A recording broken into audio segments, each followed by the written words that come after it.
اعوذ باللہ من الشیطان الرجیم، بسم اللہ الرحمن الرحیم۔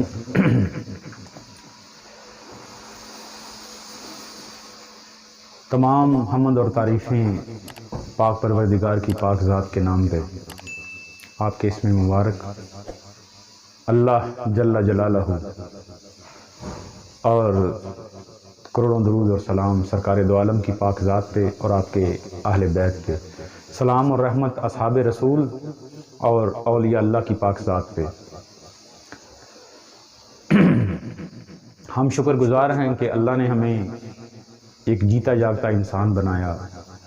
اگر وہ درندہ اور جانور بنا دیتا تو ہم کچھ نہیں تھے کر سکتے۔ یہ اس کی پاک ذات کا کرم ہے کہ اس نے ہمیں انسان بنایا، اچھی شکل و صورت دی، اچھے خاندان میں پیدا کیا اور اپنے حبیب کی معرفت عطا کی۔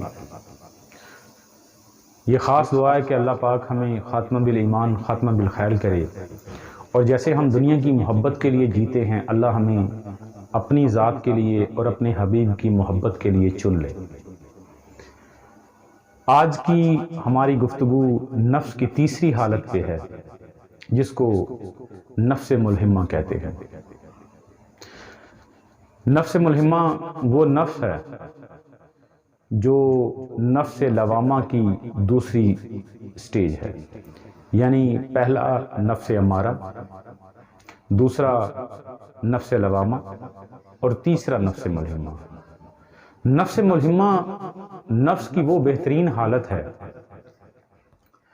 کہ جو برائی اور عیب سے بچ جاتا ہے۔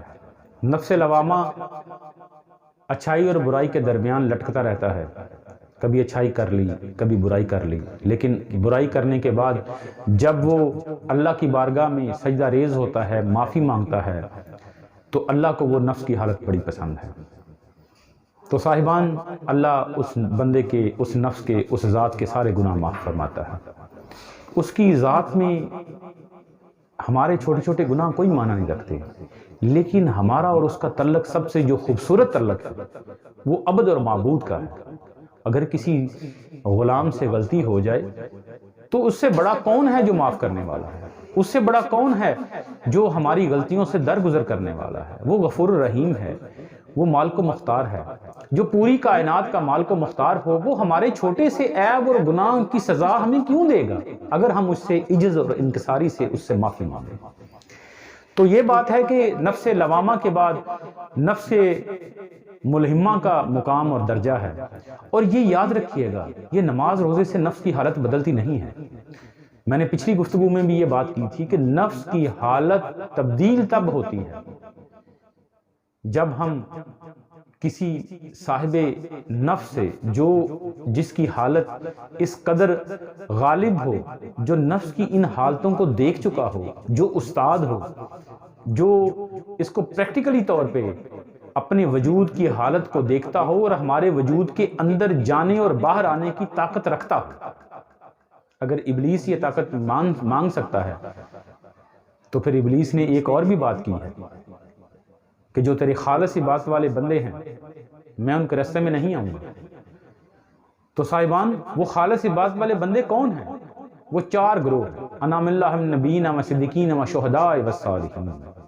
تین گروہ ہمارے پاس نہیں رہے، لیکن اللہ کا شکر ہے سرکار دو عالم کی وہ نبوت اور وہ معرفت اور وہ فقر کا رستہ اولیاء اللہ کی صورت میں، صالحین لوگوں کی صورت میں ہمارے تک پہنچا ہے، اور ہمیں یہ معرفت حاصل ہوئی ہے۔ یہ نفس کی حالت جب تک ہم کسی کامل انسان کے پاس، کامل انسان کا مطلب وہ انسان ہے جو اس وجود کی ہر علائش اور نفس کی ہر خواہش سے اور نفس کی ہر حالت سے پاک اور صاف ہو، کہ جن کو اللہ نے اپنا انعام دیا ہے اور ان کے نفس کی حالت کو ابدیت کی صورت میں تبدیل کر دیا، تو ہمیں ان کی خدمت میں پیش ہونا پڑے گا۔ یہ دیکھیں سورۃ فاتح میں ہم کیوں انعام والے لوگوں کا راستہ مانگتے ہیں؟ تاکہ ہم اس نفس، اپنے نفس کی اس حالت کو بدل دیں، تاکہ ہم اللہ کے وہ پاک بندے جو ہیں ان کی سنگت اور ان کی صفت میں، ان کی صف میں شامل ہو جائیں۔ جب تک ہم ان کے بندوں کا راستہ نہیں مانگیں گے، نہیں چلیں گے، کوشش نہیں کریں گے، تب تک ہم اپنے وجود کی حالت کو بدل نہیں سکتے، اس نفس کے حربوں کو، نفس کی چالوں کو، کیونکہ ایک دشمن ظاہر ہوتا ہے اس کا مقابلہ کر سکتا ہے، جب دشمن ہی انسان کے وجود کے اندر ہے ہم اپنے اندر جا نہیں سکتے، تو صاحبان کیسے ہم اس نفس کی حالت کو بدل سکیں گے؟ ہم ظاہری نماز پڑھتے ہیں، قرآن پڑھتے ہیں، روزہ رکھتے ہیں، یہ ظاہری وجود تک ہے۔ کبھی یہ خیال کیا ہے کہ جب ہم مصلی پہ کھڑے ہوتے ہیں اللہ اکبر کہتے ہیں تو وجود، ظاہری وجود تو مصلی پہ کھڑا ہوتا ہے لیکن باطنی نفس اس مصلی پہ کھڑا نہیں ہوتا؟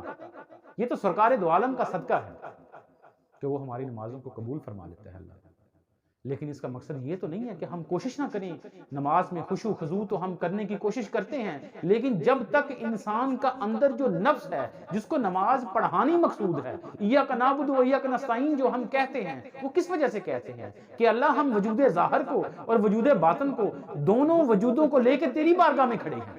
یہ جمع کا صیغہ اس لیے ہے، با جماعت کا حکم نہیں ہے، جب انسان اکیلا بھی تو نماز پڑھتا ہے۔ اس لیے ہم جب تک اپنے وجود ظاہر کو اور وجود باطن کو دونوں کو اکٹھا کر کے اللہ کی بارگاہ میں پیش نہ ہوں گے تب تک ہم ابدیت کے لائق نہیں ہیں، اور جب تک ہم ابدیت کے لائق نہیں ہوتے ہم اپنے فرائض کو اور اللہ کی ابدیت تک نہیں پہنچ سکتے۔ اور اللہ کی ابدیت کا جو پہلا درجہ ہے صاحبان وہ نفس ملہمہ ہے۔ نفس ملہمہ وہ نفس ہے جو جب کوئی گناہ عیب کی واردات انسان کے وجود میں آتی ہے تو اللہ کی طرف سے الہامی کیفیت جو ہے وہ وجود پہ ظاہر ہوتی ہے، وجود پہ عیاں ہوتی ہے کہ اے میرے بندے یہ کام غلط ہے، اس کی طرف مائل نہیں ہے۔ یعنی اللہ کی وہ الہامی کیفیت، یعنی اللہ سے وہ ربط، وہ تعلق جو روحانی طور پہ انسان کے وجود میں حلول کرتا ہے، وہ تعلق انسان کو بچا لیتا ہے، اور اللہ کے ساتھ ایک خاص پہلا کنیکشن جو ہے وہ اس سے ہو جاتا ہے، اس کو کہتے ہیں نفس ملہمہ۔ اور نفس ملہمہ بھی مکمل کامیابی نہیں ہے صاحبان، صوفیہ فرماتے ہیں کہ نفس کسی حالت میں بھی ہو اس میں پناہ مانگی ہے، انبیاء نے پناہ مانگی ہے کہ وہ برائی تو کر سکتا ہے، ابھی وہ مکمل سرٹیفائیڈ نہیں ہوا، نفس ملہمہ ابھی مکمل اس درجے پہ نہیں پہنچا کہ عیب وچ چکڑ دے رہے کہ تو پاک رہویں، ہاں تینوں میں پھر پاک باز بنا، یہ وہ کیفیت نہیں ہے۔ یاد رکھیے گا صاحبان، جب ایک مادی ہیرا اس کو 100 سال گٹر میں رکھیں اور گٹر میں رکھنے کے 100 سال کے بعد جب باہر نکالیں اس کو دھوئیں تو وہ صاف کا صاف ہے۔ جب انسان کا نفس ایک مقام آتا ہے اس حالت میں پہنچ جاتا ہے کہ جب وہ گناہ اور عیب کی صورت میں رہے، تو صوفیہ فرماتے ہیں کہ انسان کی یہ ظاہری جو زندگی ہے یہ اس پانی کی مانند ہے، گناہ عیب میں رہتا ہے، لیکن بطخ جب پانی پہ تیرتی ہے، صوفیہ کی زندگی بطخ سے مشابہ کی گئی ہے کہ جب وہ گزرتی ہے وہ زندگی تو جانے کے بعد جب پانی سے باہر نکلتی ہے بطخ تو وہ اپنے پر اس طرح ہلاتی ہے کہ سارے کا سارا پانی اس پروں سے نکل جاتا ہے۔ تو صاحبان بات یہ ہے کہ جب تک ہم صوفیاء کے، اولیاء اللہ کے پاس نہیں جائیں گے، یہ وہ نہیں ہیں جو شرک پہ مائل کرتے ہیں۔ کچھ ہمارے بھائی اس چیز پہ ہوتے ہیں کہ یہ شرک کرتے ہیں، شرک نہیں صاحبان، جن کو شرک کی اصل حقیقت کا ہی نہیں پتا کہ شرک ہے کیا، کوئی دوسرا خدا تو ہے ہی نہیں۔ کون بندے ہیں جو اللہ کے اتنا برگزیدہ ہوں اور وہ کسی دوسرے خدا کی پیروی کریں گے یا اپنی پوجا کروائیں گے؟ نہیں صاحبان، یہ صرف سیکھنے کی بات ہے، سمجھنے کی بات ہے۔ استاد اس کائنات کا سب سے بڑا استاد ہمارا نبی ہے، جنہوں نے فرمایا کہ مجھے معلم بنا کے بھیجا گیا ہے۔ جب ان کو معلم بنا کے بھیجا گیا تو اس وجود کے علم کی بھی بات کی گئی ہے، اور اس وجود کا ہم ظاہری علم کو تو اتنی کوشش کرتے ہیں لیکن کبھی یہ نہیں سوچا کہ ہم اپنے وجود کا جو باطن کا علم ہے، ہم اپنے نفس کی معرفت کو کیسے حاصل کریں گے۔ اللہ پاک نے، مولا علی مشکل کشا کا فرمان ہے، من عرف نفسہ فقد عرف ربہ، جس نے اپنے نفس کی پہچان کی گویا اس نے اپنے رب کی پہچان کی، یعنی نفس کی پہچان میں اپنے رب کی معرفت چھپی ہوئی ہے۔ تو ہم اس کو کیسے دیکھیں گے، ہم اس کو کیسے سمجھیں گے؟ اس کو سمجھنے کے لیے ہمیں کسی استاد کی ضرورت ہے، کسی ایسی یونیورسٹی کی ضرورت ہے، کسی ایسے ادارے کی ضرورت ہے جہاں پہ یہ تعلیم دی جاتی ہے۔ یہ ادارے موجود ہیں، ہاں صاحبان، یہ ادارے موجود ہیں۔ کبھی وہ قادری ادارہ ہوتا ہے یا نقشبندی ہے، چشتی ہے، سہروردی ہے، آپ کسی بھی ادارے سے جا کے اپنے وجود کی اور اپنے نفس کی تعلیم اور معرفت حاصل کر سکتے ہیں اگر طلب ہو۔ ہمیں طلب ہو تو ہم میڈیکل میں جاتے ہیں، ہمیں طلب ہو ہم انجینئرنگ میں جاتے ہیں، ہمیں طلب ہو تو ہم ایئر فورس جوائن کرتے ہیں، اسی ادارے کو دیکھتے ہیں جو اس ادارے کی تعلیم دیتے ہیں۔ تو کیا ہم نے کبھی اس چیز کو محسوس نہیں کیا ہمیں اپنے نفس کی حالت کو بدلنا چاہیے؟ جب ہم اپنے نفس کی حالت کو نہیں بدلیں گے تو ہم کیسے اللہ کی مقام تک پہنچیں گے، اللہ کی معرفت تک کیسے پہنچیں گے جب اپنے آپ کو نہ جانا؟ یعنی فرماتے ہیں کہ ساری جہان کا علم ہو۔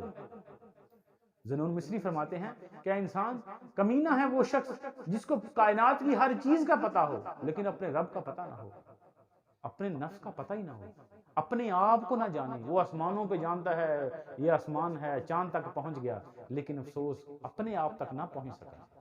جب تک انسان آسمان پہ جانا آسان ہے لیکن صاحبان اپنے وجود کے اندر سیڑھی لگا کے اترنا بہت مشکل ہے، اپنے وجود کے علم کو جاننا بہت مشکل ہے۔ تو آج کا جو نفس تھا وہ نفس ملہمہ تھا۔ نفس ملہمہ وہ نفس ہے جو ایمان والوں کا نفس ہے، جو مومنین کا نفس ہے، کہ جب وہ گناہ عیب نفس ان کی طرف مائل کرنے کی کوشش کرتا ہے تو اللہ ان کو الہامی کیفیت سے بچا لیتا ہے۔ تو یہ نفس وہ نفس ہے جو گناہ اور عیب سے پاک ہو جاتا ہے، اور یہ نفس کی تیسری حالت ہے۔ اللہ پاک ہمیں اس نفس کی حالتوں کو سمجھنے کی اور اپنے حبیب کے صدقے اپنے وجود کو سمجھ کے اپنے وجود پہ سمجھ کے اس کو عمل کرنے کی توفیق عطا فرمائے۔ وما علینا الا البلاغ المبین۔